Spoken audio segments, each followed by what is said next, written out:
Katika mji wa Florida nchini Marekani, polisi wameweza kuwakamata wanandoa wawili kwa sababu ya kuuza tiketi za kuenda mbinguni. Bwana sikiliza, katika malimwengu nchini Marekani, katika mji wa Florida ni kwamba polisi hivi majuzi wameweza kuwakamata wanandoa wawili kwa majina Tito na Amanda kwa sababu ya kuuza tiketi za kuenda mbinguni.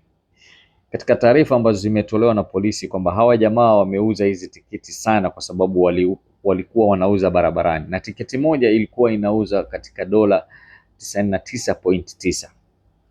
Kwa hiyo wale watu walikuwa na imani ya kwamba wakinunua tiketi hizo watapata fursa ya kuenda mbinguni kwa haraka, basi wameweza kununua.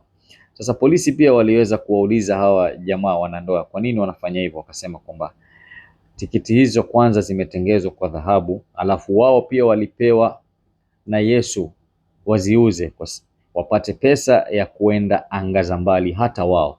Kwa hivyo hawakutaka kuenda peke yao, wakaona pia na wao wauze ili wapate msafara mkubwa wa kuenda mbinguni. Haya ndio malimwengu nchini Marekani. Je, na wewe pia ulikuwa unataka kuenda mbinguni kwa haraka?